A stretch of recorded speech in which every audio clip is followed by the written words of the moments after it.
Hello everyone, my name is Scribbs, and yeah, it's been a bit. So yeah, let's have a little chat, shall we? By the way, right off the bat, I would like to apologize if this video turns out to be quite heavily edited. I don't remember the last time that I've been this nervous for a video, so I take a lot of breaks here and there to sort of think about what I'm saying, but I also don't want to go off a script because, I don't know, feels less genuine for some reason. But yeah, I hope you all have had an absolutely lovely ending to your summer, except of course for you Europeans who aren't watching at the moment, because yeah, you've obviously perished since the last video I made. It has been hot here to all hells, and it doesn't help that I've practically just stayed inside as a coping mechanism. I don't know why I thought that was the solution. I live in Scandinavia. Our housing is built to like withstand blizzards. So it has been incredibly hot and also very sunny, and you'd think, you know, all that vitamin D would really fuel me or would give me some extra energy or something, but unfortunately that is just not the case. I don't remember when I uploaded my last video. I think it might have been around the time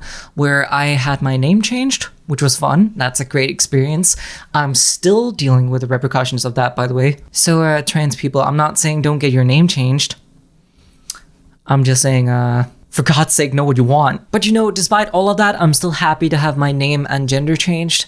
I don't know. It's at least nice to know that I'm recognized by the system as, you know, my actual identity. And for a good couple of days, you know, I was kind of riding off that high. You know, I was doing well. I got all my cards in order and I had them in my wallet, and I was able to look at my name for the first time on like an official card. And I don't know, yeah, it was just really nice seeing my name somewhere official and knowing that, yeah, that's who I am. But shortly after this, I got struck down by the gods of public Danish healthcare. And I don't know if they made a deal with the devil. I don't know what they did, but I'm guessing that they could kind of tell, you know, my satisfaction and happiness meter, it was riding a little higher than it was supposed to, and they had to, you know, lower those standards into the ground again. Because basically what happened was I was contacted by my doctors, and I had some back and forths about my requirements to be put on the waiting list for the big surgery. They are some pretty tough requirements. And for one, they demand that you have been medically transitioning for at least well over 2 years. And they also require that, you know, that transition has been somewhat, you know, stable. It's been stable. And it's all very medically stuff. It's like having the correct levels of estrogen. It needs to be stable. You need your treatment needs to be basically fixed by the time you're put in that waiting list. But they are some pretty finicky requirements, and I've had to have a bunch of corrections myself when it comes to what kind of medication I get. But I was happy because after 2 years plus an extra year of me adjusting all those things they wanted me to adjust, I found out that due to bureaucratic mistakes and the fact that basically different tests that I had done didn't get clocked in properly into the system, I was told that due to the mistakes that weren't really mine, I had to wait a while longer to be put on the waiting list. And I was basically put back to square zero. And I know, and I'm well aware, that the big surgery is controversial because it's the big talking point that is being mentioned whenever you talk about, or well, should I say talk against being transgender. And look, I'm not going to sit here and dig into the nitty-gritty of the ethics or the morals of if you should get bottom surgery, because I mean, look at me. I'm pretty sure people know which camp I'm in at this point. But I can tell you this. It's a life-changing surgery that only somehow manages to have a 2% regret rate. It is a surgery that, despite what you might see on the internet with detransitioners, it is a surgery that people are happy with. It is a surgery that brings people happiness.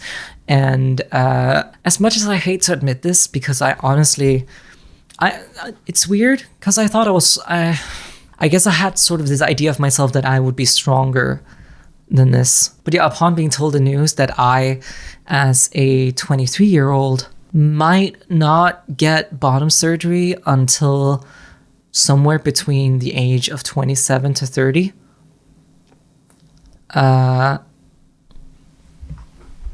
Yeah, put me in a bit of a hopeless downward spiral of dysphoria that, yeah, I mean, just look at the amount of time since I've made the last video. Like, I think the fact that I took an entire month break off of YouTube after actually delivering some really good news says quite a lot about how this impacted me. And by the way, I didn't feel like I was obsessing over the surgery or getting the surgery or anything like that, but it was just such a punch in the gut. Like, honestly, I didn't even process how important it was to me until it happened. And it was just a punch in the gut that started sort of a downward spiral of incredible self-awareness. It's just incredible dysphoria, like to degrees that I did not want, or that I hoped to never see again after around 2020, 2021 in my early transition. And yeah, that sucked ass. No other way to put it. And yeah, I don't know. I basically sat and spent the whole month playing Baldur's Gate and Armored Core. I basically learned D&D in the time that I was gone. Okay, so I guess I've been like a little recreationally productive. But yeah, I don't know. I just sort of dove into these escapism experiences as much as I like could. I don't remember the last time I sat down and just played a game for like hours on end, and then I woke up the next day and then I just kept playing, and that was all I was doing. I don't remember the last time I did that, or well, I do. That was back when I was freaking 20. And yeah, I just didn't want to do anything. I had no creative spirit. My self-esteem made it so it's only now that I can barely even record videos. But yeah, it's like dysphoria is so cruel because I really want to be confident. I really want to be a confident woman. I want to be a confident content creator. I want to sit and have fun with you guys without worrying about anything, without fucking overthinking if I'm funny or anything like that. And I just want to be able to just sit there and have my thoughts go out and not have my stupid overthinking brain like sort of process everything. And it's something that I want so badly because, you know, when I was a young kid, I thought of myself like, oh, when I'm going to be an adult, I'm going to be this so capable person with crazy confidence, and I'm just going to go out there and I'm going to be me. And then, yeah, I mean, being trans kind of happened. Well, it didn't happen. It was always there, but the realization of being trans happened. And I just think at this point in time, being trans tests people's confidence more than I think many things do. I keep looking back on that video where it came out and wondering how I even freaking did it back then. But yeah, not only coming out, just going out every day and or just living every day, choosing to be yourself instead of conforming to misery. That takes confidence. Or actually, it doesn't take confidence, it takes courage. Because it's not because you're naturally confident. It's just because, unfortunately, as things are right now, the world asks or demands of trans people, it demands of them to be very courageous. And it demands of them to have the courage to be themselves, even when there's a lot of forces that make that very difficult. And yeah, I guess that's like the one big moral I got out of this. And you know, I'm still not out of my spell of dysphoria yet. I think that'll probably be